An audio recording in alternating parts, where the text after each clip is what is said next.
Up অসমৰ সভাপতিৰ দায়িত্ব গ্ৰহণ মনোজ ধানোৱাৰৰ।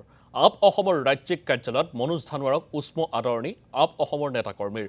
সভাপতিৰ দায়িত্ব গ্ৰহণ কৰি দলৰ সাংগঠনিক ভেটি সবল কৰাৰ লক্ষ্য ধানোৱাৰৰ। পঞ্চায়ত নিৰ্বাচনত আপ অসমে অকলেই প্ৰতিদ্বন্দ্বিতা আগবঢ়াব বুলি মন্তব্য সভাপতিগৰাকীৰ। বিধানসভা নিৰ্বাচনৰ বাবে 126টা সমষ্টিতেই সাজু আছে আপ।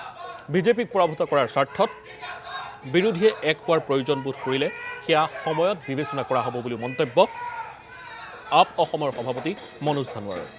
আপত চলি থকা সংঘাত সন্দৰ্ভতো প্ৰতিক্ৰিয়া সভাপতিগৰাকীৰ। ঘৰ এখনত সংঘাত থাকেই, কিন্তু আমি সকলোকে লগত লৈ আগুৱাই যাম।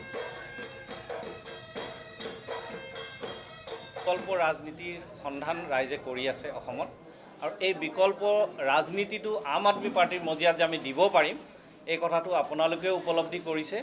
আমি ৰাইজৰ ঘৰে ঘৰে গৈ যদি বাৰ্তাটো দিব পাৰোঁ, নিশ্চিতভাৱে আমি সফল হ'ম। পঞ্চায়ত নিৰ্বাচনক আমাৰ কোনো বিৰোধী ঐক্যৰ মাজত বুজাবুজি নাই, সেইটো আমি চবেই ভাগে ভাগে খেলিম। ইতিমধ্যে কংগ্ৰেছ দলেও সেইটো স্পষ্ট কৰিছে। আমিও আমাৰ এটা সিদ্ধান্ত আছেই যে আমাৰ তৃণমূল পৰ্যায়ত কৰ্মী সৃষ্টি কৰিব লাগিব, আমি নিৰ্বাচন খেলিব লাগিব তাৰ কাৰণে, আৰু পঞ্চায়তটো সম্পূৰ্ণৰূপে আমি নিজেই খেলিম।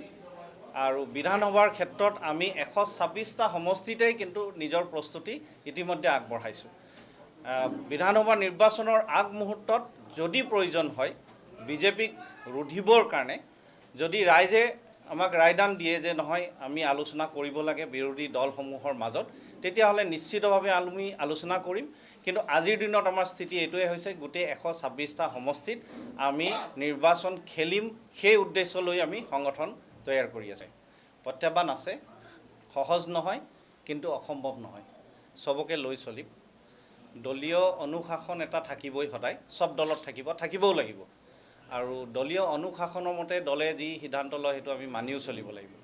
কিন্তু আম আদমি পাৰ্টিৰ মজিয়াত আমি আমাৰ উদ্দেশ্যটো হ'ব যে আমি চবকে লৈ চলিব পাৰোঁ। এখন ঘৰৰ ভিতৰত মতানৈক্য থাকিব পাৰে, কিন্তু মতানৈক্যটো বাহিৰত যাব নালাগে, নিজৰ ভিতৰত বুজাবুজি কৰি আমি দলটোক আগবঢ়াই লৈ যাব পাৰোঁ, সেয়া চেষ্টা